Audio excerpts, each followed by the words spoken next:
Hi, all you badass barrel racers. It's Laura Jolkowski. I wanted to spill the tea on barrel racing. It might sound stupid, but I'm going to go with it. So it's about tips, training, and taking time off the clock. So let's get started, and be sure to subscribe and ding the notification bell so that you don't miss any more of these. Hi, all you badass barrel racers. Laura Jolkowski, and highest calling. Hot in the kitchen, fires reach the skies. I got a fever from the visions, and it's pure desire. What's going on happening? It's hot in July. So let's get started with exhibitions. So I have a lot of people that come up to me and ask me at a barrel race, like, Laura, I got exhibitions. What should I do for the exhibitions? And I'm like, well, if you're asking me, that's kind of the whole sign right there of what you should be doing. I see lots of people needlessly just throwing exhibitions around. My advice is to always be intentional with your exhibitions. You don't have to do 3 of them just because they're 3 for $10. I want you to really think about why you're doing it. Is it more for your horse or is it for you? Because if it's for you, then I would think twice about that. I see lots of people going in and really frustrating their horses about it and actually making them worse doing exhibitions. They say, oh, well, my horse has never seen this arena, blah, blah, blah. Well, has your horse ever spooked at a different arena? Do they need to see the pen ahead of time?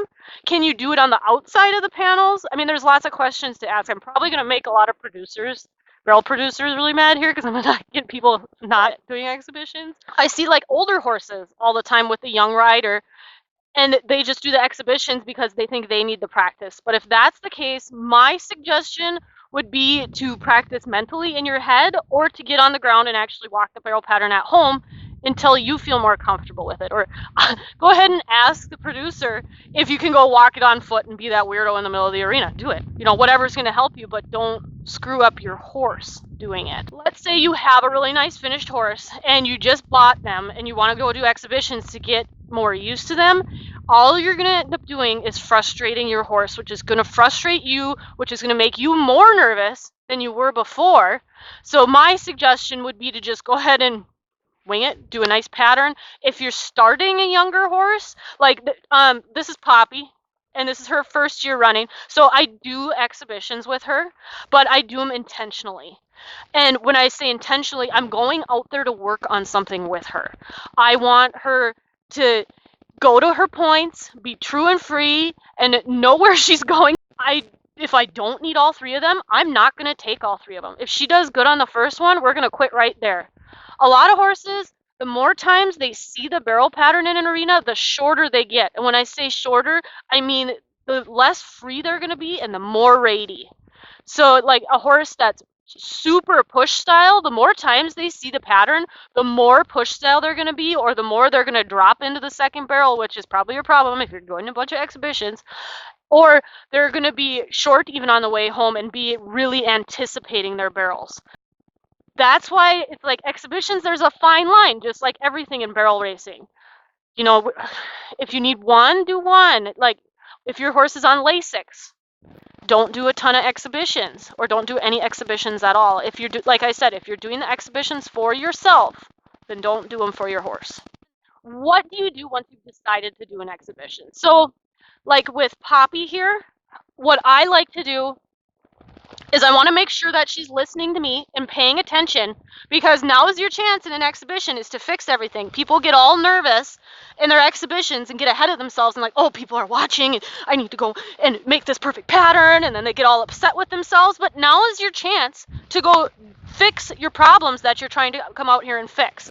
So like, let's say my horse is going to drop in. I'm going to take her around and get after her and bring her wider in her exhibition. If I have to circle again, see right there, I'll circle again.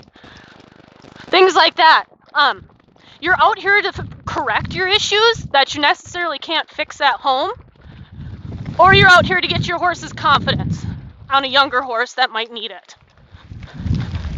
A lot of times I like to test my younger horses at an exhibition to see if they're ready to be competing, like in a futurity horse. So I will go ahead and I'll bring them into the pen and act like we're going to make a run without them seeing the pattern first.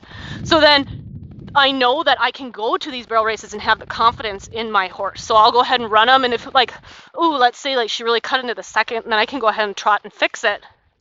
And I have that opportunity while I'm doing the exhibitions. So like, let's say you have an older horse that started developing issues, that would also be another good time to do exhibitions with them. But do it intentionally. Don't just go run the shit out of your horse and piss him off. And like I said, lose your confidence in the meantime along with your horses. Okay, let's talk about 3 common issues and how we can try and fix them as best we can in exhibitions, compared to doing the hard work at home. Still do the hard work at home, but to go ahead and polish them off during exhibitions. Let's start with a horse that overruns the first barrel. This horse necessarily does not, but let's pretend like she does. And I'm going to do an exhibition with her. Here, let's get her woke up a little bit here. I'm going to do an exhibition with her. She overruns the first and doesn't rate. So I'm going to go ahead and take her in, collect her up, and stop her, and make sure her hip is in when she stops. And we'll just chill here. I'm assuming if you have a horse that's running past the first barrel that they are going to be a hot and nervous horse. So that's when their butt's going to kick out when you stop them, push their butt back in, and then just chill here for a while until they take a nice deep breath and let it out. And just know that this is a good place to be instead of a scary place. And a lot of times, I won't even go ahead and turn that barrel.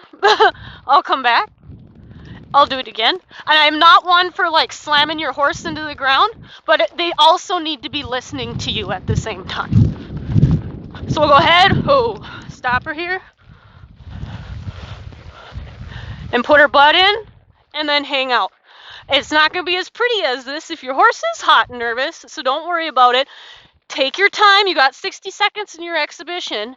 So if this is where you need to spend your 60 seconds, that's fine. I mean, it's not everybody else out there.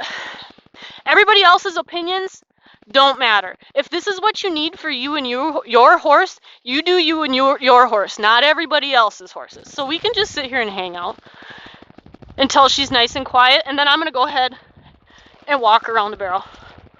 And I might walk around it a couple times just to make sure that we're going to turn it and come around. And then probably walk the rest of the pattern, then get off and go put her away because she's being good. And we want this to be a nice, relaxing, fun thing because, like I said, if your horse is overrunning the first barrel, they're probably a little nervous. Problem number 2 that I see a lot, and it's a very common issue, but to just fix it a little bit during exhibitions, is shouldering into the second barrel. So if once I come off first, and I come through and around, if she's going to go ahead and shoulder into that second barrel, I'm going to take her the other way. Right here. Until she's not shouldering it. I might go back to first, come around, and see, there she went in. We'll just hang out. A lot of times when horses are afraid of the second, I shouldn't say afraid, a lot of times when horses get short going to the second barrel and they shoulder or they rate way too soon, they're afraid of the fence. And it sounds kind of weird, but horses are very claustrophobic, so instead of thinking about the barrel, they're thinking about the fence, and it depends on, let's say if you're in an indoor, or if it's an outdoor, they might be a little bit more free, but in an indoor, they're going to be more ratey. So in the warm-up pen or during exhibitions, I'll go ahead and I'll run them up into the fence until they're free running up into the fence, not doing like this, like they're like you're going to fall off, but I'll go ahead and run them until they're comfortable going into the fence. And I do that a lot with futurity horses, and it makes just a world of difference. It seems like a little counterproductive, but then they're a lot more confident about that wall. So I'll do something like this, or another one that I'll do. I guess I have a few different tricks, but she's liking that.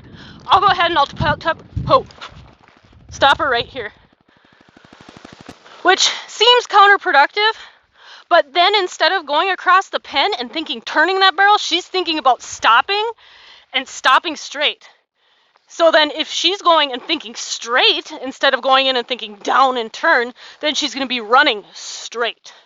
So it seems like a little counterproductive, just like running them into the fence, but it really changes the way their brain is thinking going into that second barrel. So then I'll just kind of come around and I'll make sure she finishes it nicely and come over. Let's talk about issue number 3, bowing off of the second barrel. How many of your horses do that? Put in the comments. I want to hear it because we can go ahead and try fix some of that right now. Bowing off the second is a problem in approach and the finish. So the approach has to be correct. When we come into the second barrel, we want to hit our points without shouldering and being free to right here to at least where my leg is past the second barrel. And then I want to be able to ride my horse all the way around the barrel. We don't want to turn yet. I want to get all the way past, because if we start turning back there, that's when the horses has to turn directly into the barrel, and that's when they're going to start bowing and have to come across like this because you aren't setting your horse up for success. So keeping your hand low and driving them all the way to this point, and then when I turn and ask her to come around, look where I am. I am directly pointed to my third barrel spot, and I have plenty of room between my leg and the barrel, and I'm setting her up for success to come around and finish that turn before she runs, instead of starting to run back here, like I said, because then they have to do a move like this to come across, and that's when you're going to lose a ton of time. So it's much faster to take your horse all the way to here and then come across and over, because then she's not going to bow off, and she's going to have her feet to really power out of the turn, because barrel races are won and lost leaving the barrel. So then if you finish it with that one extra step right here, she can really fly. So really the problem you're going to have after this is hanging onto your damn saddle horn, because your horse is going to be going 1,000 miles an hour.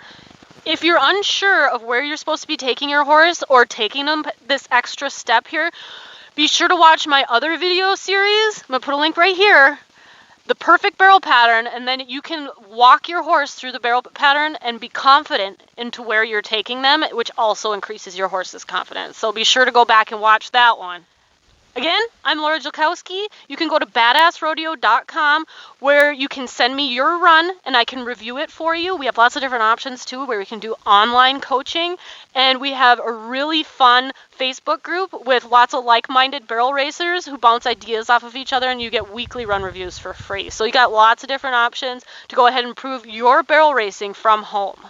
Again, don't forget to subscribe and ding that notification bell so that you don't miss any more of these cool tips and tricks, because there's a ton more to come. And like I said, if you have any cool ideas or you want to see more, comment below, because I love hearing your ideas and what you guys want to see. And go to badassrodeo.com where you can find the free booklet on how to run the perfect barrel pattern and follow along with me on the videos.